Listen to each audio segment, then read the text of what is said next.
Yo guys, what's up? So if you're watching this, then you probably love soccer or football, depending on what part of the world you're in. And I was basically born into the game. My dad, who is from Nigeria, was a professional soccer player, and growing up he bought all sorts of tapes and different games for me to watch, from the World Cup, Champions League, all that stuff. And I grew up watching those because he thought it was important for me to see how these guys played, to learn about the history of the game, and to be inspired by all the great things that these guys did. So what we've got for you today are the top 5 Cinderella stories, some of the most unlikely, the greatest comebacks, the biggest underdogs ever in Champions League history, and we'll have a look at those right now, starting with our number 5. In one of the greatest upsets in Champions League history, Steaua Bucharest defeated Barcelona in the 1986 Champions League final. Barcelona, having already knocked off Juventus, Sparta Prague, and Porto, looked to be the favorites and had the added bonus of playing the final in Seville, Spain. So the match would end 0-0 and later go on to penalties, where Helmut Dukadam would earn the nickname the Hero of Seville by saving 4 penalties, guessing correctly each time, to bring the trophy to Eastern Europe. Helmut would later go on to say, "I always dreamt that I would reach a final, one where it was down to me to decide the fate of the game." His lifelong dedication to preparing for that moment paid off, and his saves allowed Steaua to be the first club in Eastern Europe to win the European Cup. At number 4, Manchester United. The Champions League final of 1999 was between Manchester United and Bayern Munich, and most of you have probably heard of the great treble-winning side that featured Beckham, Giggs, Scholes, and of course the strike partnership of Dwight York and Andy Cole. Mario Basler of Bayern Munich put the Germans up in the 6th minute, and they led for virtually the entire game. It was only until the 91st minute that saw Teddy Sheringham tie the game, and Ole Gunnar Solskjaer finished them off in the 93rd minute, sending the Champions League trophy back to England. It capped off an incredible season, which saw them win the FA Cup and the league. By winning the Champions League trophy, it meant that Sir Alex Ferguson's men completed the treble and would go down as one of Manchester United's greatest ever teams. Manchester United, of course, being a very successful club, but the dramatic way in which they won this final earns them the number 4 spot on our list. At number 3, Red Star. The final between Red Star and Marseille was expected to be an amazing display of attacking power.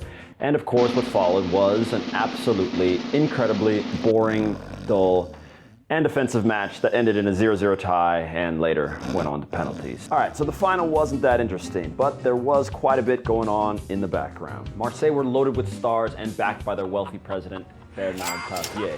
While Red Star, who might have lacked the cash, did not lack stars. They had guys like Prosinecki, Panchev, Mihailovic, and even Binic, who was rumored to say something along the lines of "Pobediu bi Carl Lewisa u utrci," which is loosely translated to "I can beat the fastest man in the world," which was Carl Lewis at the time. He was visiting Yugoslavia, and it was rumored that Binic wanted to beat him in a race. There was a bit of controversy the night before the game, as Mihailovic claims that Red Star players were offered about $300,000 to throw the game.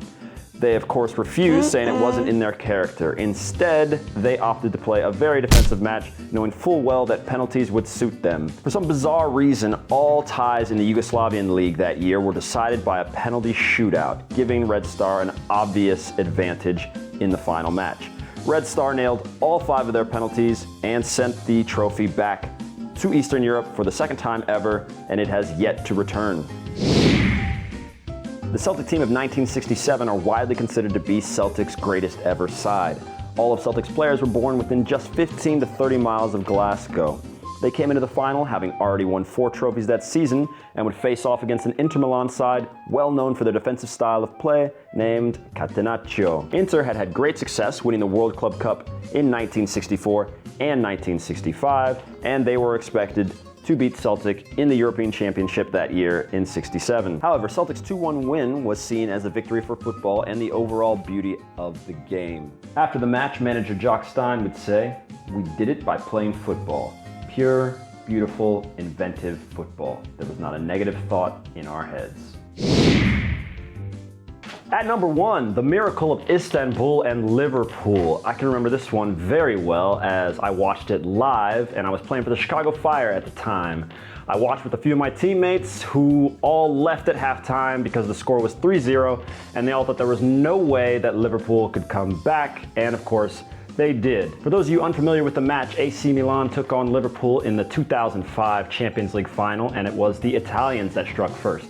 Paolo Maldini scoring very early into the match, and Hernan Crespo adding a brace right before halftime made it look, of course, like Milan would go home with the trophy. But goals from Gerrard, Schmitzer, and Xabi Alonso sent the game to extra time, where they went on to win in penalties. It was pretty cool for me to watch that match because only 2 months later, we would get the chance to play against AC Milan in a friendly in Chicago, which we lost 3-1, but nevertheless, I traded jerseys with Andrea Pirlo, and it still hangs up in my room to this day. So that's pretty much it, guys. You probably noticed that I referred to each competition as the Champions League, but in reality, the Champions League in its current format really came to us in 1993. Before that, it was called the European Cup. And of course, with all lists, there are a few teams that could have also been included. So let me know what you think, leave a comment, and I'll see you guys next time, all right?